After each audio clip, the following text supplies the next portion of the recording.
instruction, then we better figure out how to measure it in a way that gives leaders data to act on. But I don't feel that strongly about it. Yes, he does. You know, as I thought about what's been going on here, there's a culture change going on in education, and we've got to learn what that is. Maybe the data is part of that. But this is really bigger than just money. Money's part of it. I will not back away from that. Money is part of what we have to have. There's more than one way there's more ways to get money than raise taxes. You can grow into more money. Now, unfortunately, I'm not sure we have enough time to do that. We've got some issues here that I think need to be focused on, and they need to be focused on in the immediate future, not in the extended future. In a little bit of defense, it's just things that are going on at the legislature. We as a Senate are trying to look 5 and 10 years into the future and see what the outcome of the things that we're doing now. We're trying to evaluate bills that we're passing and see what type of unintended consequences they have attached to them. And that's not an easy process. We can look at those type of things, think that we've got the right solution, and then all of a sudden the national economy changes. Or we have a program like Obamacare that we've got to take care of. I know those are all touchy subjects that we all work with, but we have to work in the fishbowl that we're in. And we can't worry about federal sequestration. We didn't this time. We were concerned about it. But it could be a very big effect on our economy a year from now because of what took place. We could be looking at federal program cuts that are completely cut. And are we going to restore those as a state, or are we just going to restore a piece of them? But those are all pieces of our education, because a big piece of the dollar, a big part of the dollars that come to the state of Utah to education come from the federal government. And apparently I think we're on a trend to do a lot of cuts. If we are, we've either got to figure out how to make up that tax, or we've got to figure out how to live on less. And we've been living on less now for 4 years. And just very quickly, I stepped into the first committee I ever chaired in the legislature. The first day, the first sentence I think I uttered after welcoming people was, I want all the agencies in the state of Utah to bring me back a budget Monday morning with a 14% cut on that budget. Now that's traumatic in a lot of cases. Now we didn't have to cut 14%, but we did cut an average of 7%. That was 3 years ago. And we're in a situation right now. We've trimmed state government considerably. But we need to figure out how to educate our kids better, and that's the big elephant in the room right now, is how do we educate our kids better? How do we change the culture, and how do we fund that culture as we change it? I think that's where we're headed, and it's really a pretty blurry path we're walking down. First thing I want to say to Larry is that he missed his calling in life and should have been a stand-up comedian. Don't you agree? I have a couple thoughts about the situation of education funding.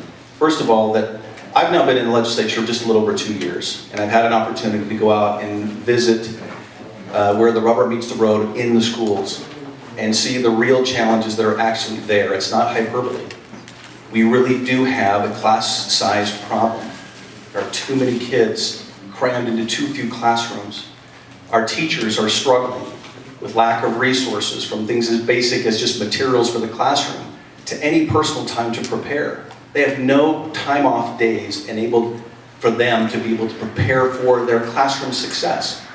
We're having real challenges in our rural schools. They don't have sufficient resources at a factor that is much more significant than in some of our suburban schools. We're failing for our at-risk kids across the state. We are literally at a point now where, for example, our most at-risk kids, as great as the graduation statistic that you mentioned there, the real challenge that we have is that particular population is suffering and failing, with only 47% of our at-risk kids who are English as a second language graduating from high school. That is unacceptable. We have proficiency issues across our system because of lack of resources to focus on those that are advanced, that want to be able to succeed and go even further, and those that are behind have no resources to support them on either end of the spectrum. Now, those are generalities, I get that. But they are very real problems in our state. And going back to a message that I know that Prosperity 2020 and other business organizations are talking about, it is time to invest in the current problem. of resource constraints. Now, I am a proponent of both figuring out how we can spend our money more wisely and holding us accountable for the way that we spend the resources we have today, as well as looking at what can we do to generate new revenue to support our struggling education system and take the investment mentality. These are problems that can be solved right now with additional resources. And we have to remember that this is a partnership. It's not just the legislature. The legislature is responsible for funding to ensure that we have a minimum amount of revenue to ensure the success of our education system. That's our primary job. We have the State Office of Education and the school board, who are responsible for the general supervision and control of the way that we implement those funds. And then we have our local school boards, who are responsible for raising local funds as well as managing the implementation of our school plans at the local most level. It takes all three groups to work together to make this work. I believe the time has come for us to find a way to generate new funds, funds that will bypass all of our state and district infrastructure, go directly to our local schools with influence from community councils, parents, and local leaders to decide how to meet their local needs in the best way, with a transparency system in how they're spending that money and with a plan, as Mark mentioned, on how it's going to be used that will actually drive outcomes. Now that may be a radical thing to consider, the idea of actually raising taxes. That's what I'm talking about. But we have to be willing to invest to get outcomes like any business. And I believe if we invest in a smart way and then enable the public to tell us if we're right or wrong. I believe the time has come to create a voted leeway. At the state level, the public can say yay or nay. We agree with this funding, it should come, or no, we don't. It's time to enable them with us to partner in this decision, and that's how I think we have to address the funding issue moving forward. Cool. I'm going to second most of his motion. Thank you. And notice he doesn't say which parts. For the last almost 6 years that I've owned my home, my property taxes every year have gone up. And in my annual report that I received from the county, the only item that has ever increased in those 6 years has been for those education taxes. And the last time they increased that tax, we were told that that money was going to be used to decrease the class sizes in our children's schools and hire more teachers. As I mentioned before, I volunteer in the school, have been for over 4 years now. Our school has not seen a decrease in class sizes. In fact, we've seen many increases. My third grade teacher's class has 32 students in that classroom.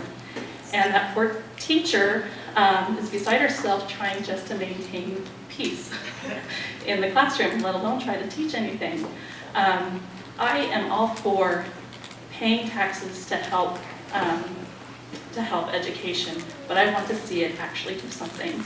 I want to see more transparency. I want to see that my taxes that I'm paying actually go to my school to help those teachers and my kids and the other kids as well. Because as far as I can see so far, it's not happening. Okay, now I'm going to turn to the audience and see if there's any burning questions. I've got other questions here, but Representative Dean Hand. Hi. Welcome. Thank you. There's the mic right there. Thank you very much. This is a question for Superintendent Shumway. He and I have worked together, and I appreciate him very much. And the answer you don't have to give, it doesn't have to be politically correct, and that's good for you. That's not going to be a problem. That's not going to be a problem. And the rest of you can weigh in on this too. You know that come September, we're going to be having a transparency in grading schools. I think that's going to happen come this fall. The legislature undertook this, and we struggled with another component of that, and this session just ended. So I'd like you to tell us, and I have my own opinion about this, and you might think you know what it is, and you probably do. Will it make any difference that we're going to grade schools? Will it make any difference? Thanks.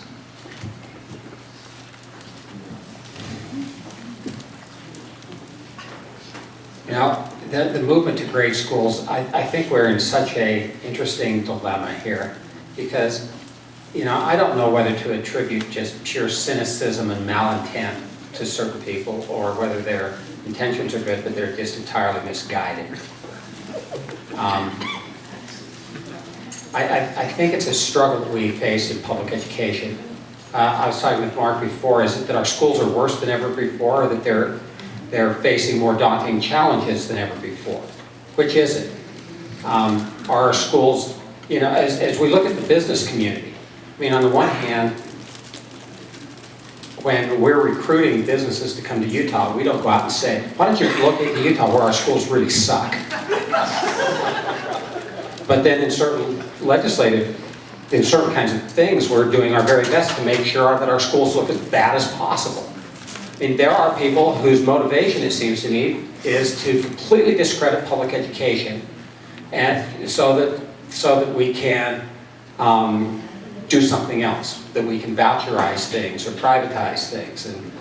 And so I don't know if grading schools falls in that intent. I know it's important for us to be transparent with the public, but an A, B, C, D, or F does not particularly tell people much. And it was interesting, I know in that discussion, the idea was there was some discussion of giving multiple grades about different perspectives on a school.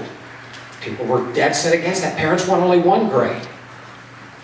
I mean, I don't want my student to come home from Stansbury High School with just one grade. I want him to have a grade in math and a grade in English. But we couldn't, you know, you couldn't get that. So it's a dilemma that we face. On the one hand, transparency. On the other hand, I think there are people with a malintent to try to make public education look as bad as possible. I'm not saying we don't need to improve, but it really is a challenge. I was saying to, I think Daryl, we were talking about somebody who was a grant writer, a dear friend who's no longer with us, but